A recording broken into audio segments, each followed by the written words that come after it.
नमस्कार, मी वृषाली पाटील बातमीपत्रात आपलं स्वागत करते। या बातमीपत्रात आपण आढावा घेणार आहोत प्रत्येक जिल्ह्यातल्या घडामोडीचा, अर्थात पाहणार आहोत 36 जिल्हे 72 बातम्या।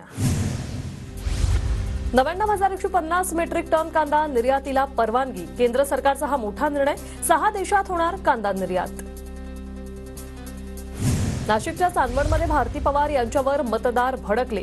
5 वर्ष कुठे होतात? भारती पवारांना प्रचारादरम्यान विचारला जाब। मनमाड, सुरगाणा पाठोपाठ चांदवड तालुक्यात संतापाचा सामना।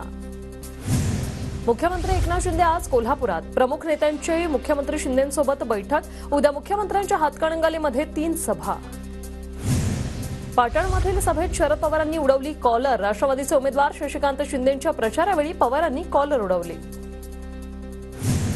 नाशिकसाठी अनिकेत शास्त्रींना निवडणुकीच्या तयारीला लागण्याचे आदेश। महाजन फडणवीसांसोबत नाशिकच्या जागेवर चर्चा। कुठल्याही क्षणी नावाची घोषणा होऊ शकते, अनिकेत शास्त्रींची माहिती। शिंदे गटाच्या अजय बोरस्तेंनी नाशिकमध्ये शांतिगिरी महाराजांची भेट घेतली। महायुतीकडून इच्छुक असलेल्या शांतिगिरी महाराजांनी उमेदवारी अर्ज दाखल केल्यानंतर बोरस्तांनी आज भेट घेतली। नाशिकमधील भाजप पदाधिकारी योगेश बोर्डेंची पक्षातून हकलपट्टी। निवडणुकीच्या काळात पक्षविरोधी काम केल्यानं हकलपट्टीची कारवाई। धाराशिवमध्ये एमआयएम मधील अंतर्गत वाद चव्हाट्यावर। पक्षात सक्रिय नसणाऱ्या व्यक्तीला उमेदवारी। शहराध्यक्ष अझहर सय्यद यांचे जलील यांच्यावर आरोप।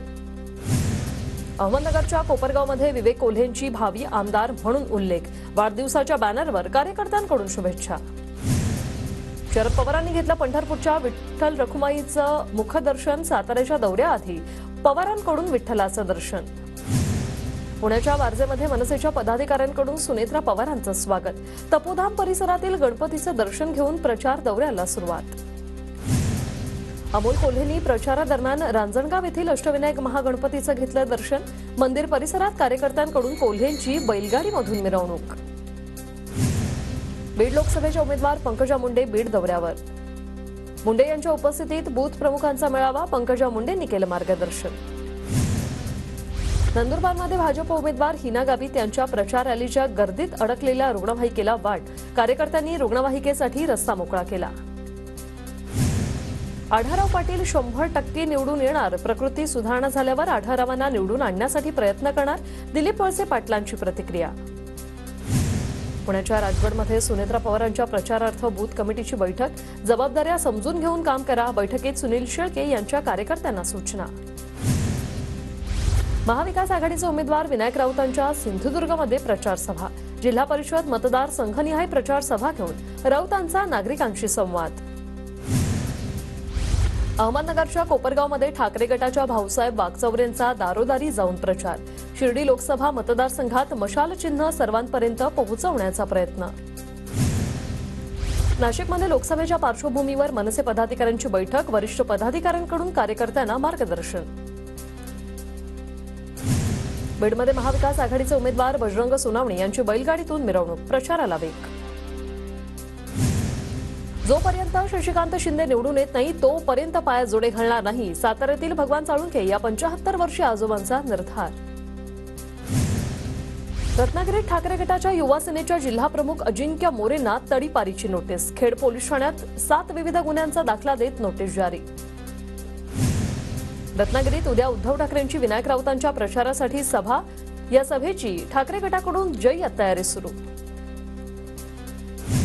आदित्य ठाकरेंचा उद्या हातकणंगले आणि कोल्हापूर मतदारसंघात दौरा। छत्रपती शाहू महाराजांच्या प्रचारार्थ हिंदमाता तालीम चौकात जाहीर सभा। पुण्यात 3 मे रोजी राहुल गांधींची सभा। पुणे, शिरूर, बारामती आणि मावळमधील उमेदवारांच्या प्रचारासाठी सभेसह शक्ती प्रदर्शन। पिंपरी चिंचवड शहरात 66 ठिकाणी सभा घेता येणार। सभेसाठी अर्ज करणं बंधनकारक। महापालिकेकडून सभांसाठी मैदान अनिश्चित। महाविकास आघाडीचे जळगाव लोकसभेचे उमेदवार करण पाटलांकडे 13.5 कोटींची मालमत्ता।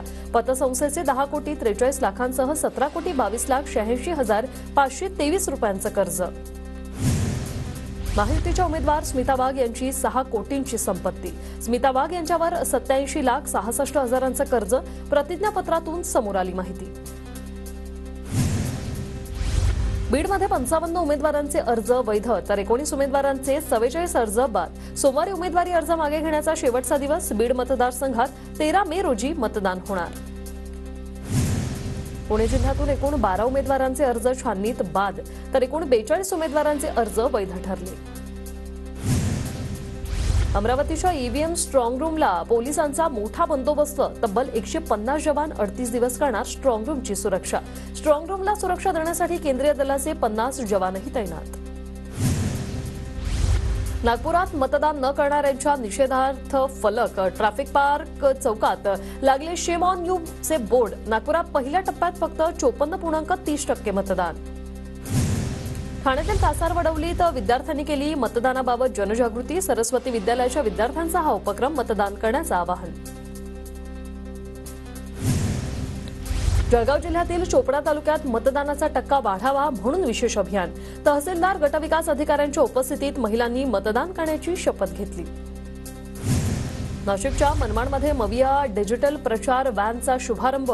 शरद पवार गटाच्या भास्कर भगरेंचा प्रचार करणार. मालेगावात धर्मगुरू आणि सामाजिक संस्थांकडून मतदान जनजागृती करण्यात येणार. निवडणुकीत मतदानाचा टक्का वाढावा यासाठी प्रशासनाचे प्रयत्न. पुण्याच्या सावित्रीबाई फुले विद्यापीठात निकृष्ट जेवणाविरोधात महाराष्ट्र नवनिर्माण विद्यार्थी सेनेचं आंदोलन. आहाराचा दर्जा न सुधारल्यास अधिक आक्रमक आंदोलनाचा इशारा. छत्रपती संभाजीनगरमध्ये मलकापूर अर्बन बँकेची 9 कोटींची फसवणूक. जमिनीची खोटी कागदपत्र बनवून कर्ज लाटलं. जिल्हा बँकेच्या संचालकासह दोघांना अटक. आर्थिक गुन्हे शाखेची मोठी कारवाई. छत्रपती संभाजीनगर शहराच्या प्रारूप आराखड्यात अनेक वसाहतींवर अनावश्यक आरक्षण टाकल्याने नागरिकांमध्ये संताप. प्रारूप आराखड्यावर आतापर्यंत 6000 आक्षेप दाखल. नाशिकच्या मालेगावात स्वाईन फ्लूचा शिरकाव. स्वाईन फ्लूमुळे 2 रुग्णांचा मृत्यू. आरोग्य विभागाकडून नागरिकांना सतर्क राहण्याच्या सूचना.